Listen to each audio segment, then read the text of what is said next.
Skål! You will know me as Skull the Norn. Welcome back, travelers, to our first episode of Viking Loot. In this episode, we're going to preview and talk about creatures of fairy tales and myth.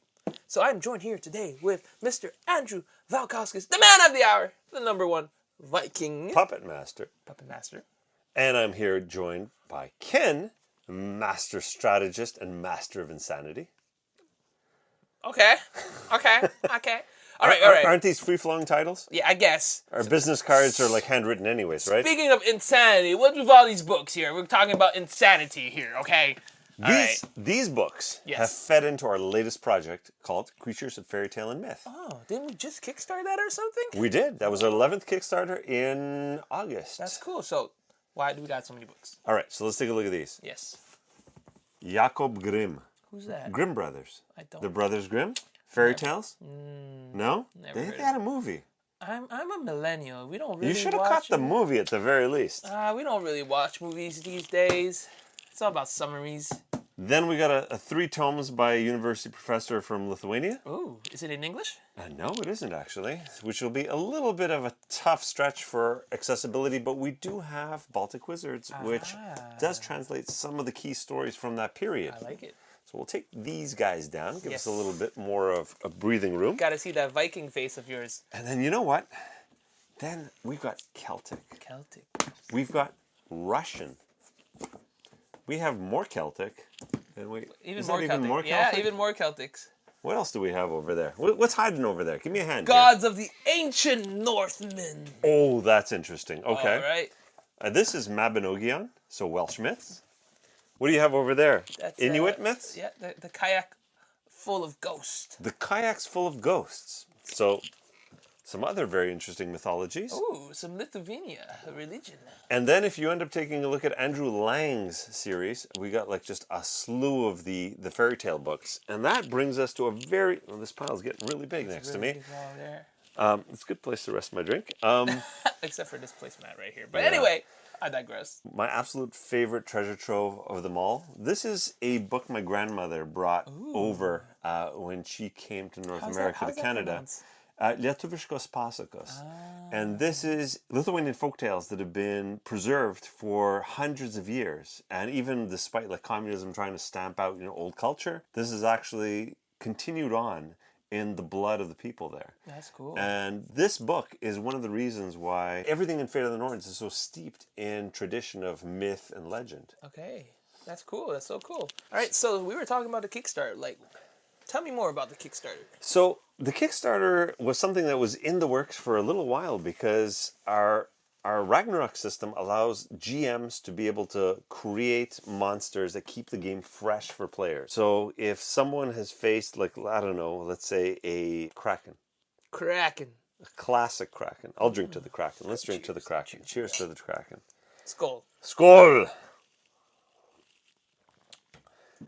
The Kraken can be built on the fly with a little bit of prep by the GM to keep things fresh. So even if the players have been playing for several years, they're going to have a new experience every single time. They're going to be waiting to see what the Kraken does to get an idea of how the Kraken was built by the GM. However, we do have some GMs out there that work 80-hour weeks and they say, you know what, I just need to, like Friday night, I just need to pop open the books and start the adventures. This has been an ongoing request or a frequent request by fans to have something that's zero prep. They can just pop open a book and away they go with the creatures. That's pretty cool. Because, like, a lot of times when you get to the higher levels, it's going to be so much more, like, time per monster. Because, you have it takes more runes to choose them. So that's actually really cool. I've had that problem. A lot of times I want to make multiple monsters instead of having to make all of them. I'm thinking, oh, maybe I can get a book that would help me out. It would be so much easier. So the fact that you're doing that is actually really cool. I mean, I had a drink and then I had an idea.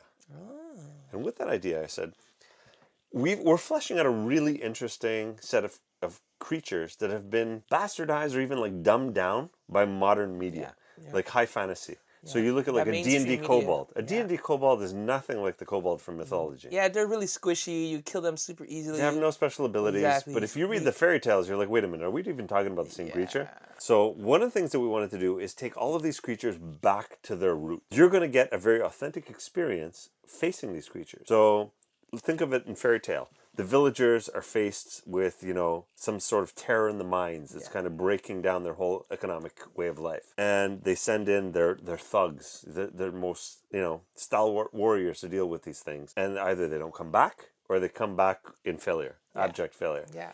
And then the story, the fairy tale kind of morphs into where they ask an outsider, like a hero. And that hero goes and explores. And he says, well, let me learn more about this creature. Let me learn its weaknesses. Yeah. And it becomes more than just like kick down the door, roll for initiative. It becomes more of a story where you need to understand why that creature is there. Either understand its weaknesses to be able to beat it, or you end up using what we're going to be introducing in some of the formats of these books that are coming out, social combat, to come up with a understanding between the community and these monsters. That's cool. So there's 3 books, right? There is going to be the fairy tale myth, just the myth one. There's going to be one for 5th ed and one for the Fitted Norns system. Why not just put it all in one book, one big book? I think I would appreciate that as well, but there has to be a reasoning behind that. So when we're out on the convention circuit, there are a lot of people that come by our booth just drawn by the art and then just won over by the stories inside the books themselves. They just enjoy great tales with great artwork, something that can kind of transport them back 1,000 years. Like our Eddas, right? Those are pretty big sellers. People are just enjoying the story. They might not be role players, but they really just enjoy the story and the artwork. So very similar style to that for our Similar, exactly. So there's going to be a storybook version of this book. There will be brand new stories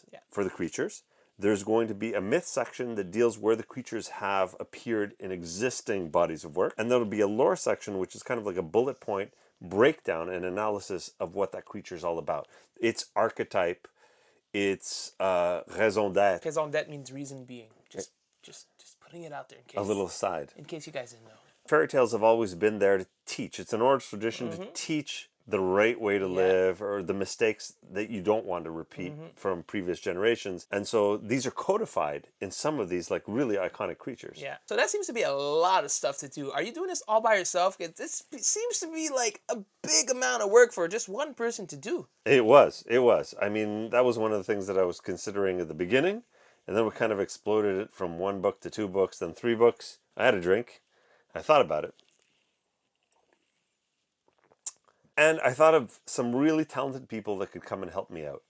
And one of our stretch goals for a Kickstarter was to bring Ed Greenwood into this.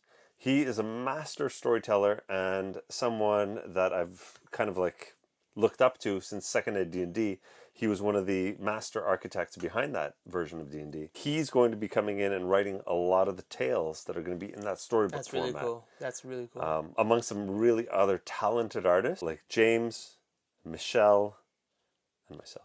That's really cool. So we went through the lore book. Now tell me a little more about the, the 5th ed edition version as well as the Fairy Norn version. I know we're going to have another in-depth video, but give us a little tease. Tell us a little bit about it so that we can actually show the viewers what they can look forward towards. There are 2 systems, like you said, Ken. So the first one is definitely for a Fate of the Norns Ragnarok system. This is the 0 prep bestiary that you can kind of pop open at any page. And I mean, the low-hanging fruit was, let's swap out these stat blocks for D&D 5th. And we're going to have a D&D 5th version of these monsters to kind of set the record straight in terms of a kobold's not really a kobold.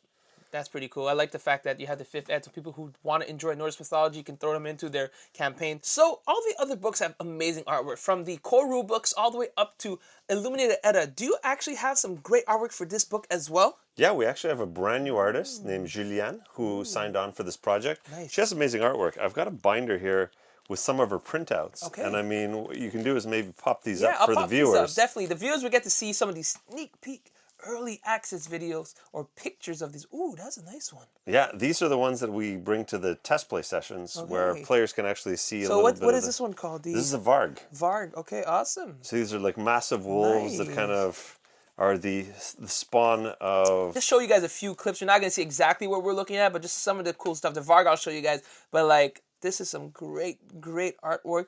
This is very nice. I like the fact that you show the artwork, then tell the story about it, and then show the stats afterwards. So that's a really neat concept. I'm actually super excited about that book. I'm sure you guys are also super excited about that. So that will be it for today. Hopefully you guys enjoyed the video. If you did, don't forget to hit that thumbs up. Don't forget to let us know in the comments down below which creature or fairy tale are you more excited or the most excited to hear about. And guys, we are going to be updating these videos and dropping more videos similar to this on a weekly basis. So make sure you subscribe if you want to get notified. Hit that bell as well. We will notify you guys about this awesome content. So if you don't want to miss it, make sure you hit that subscribe button. And my favorite moment? Skål. Skål. Safe travels.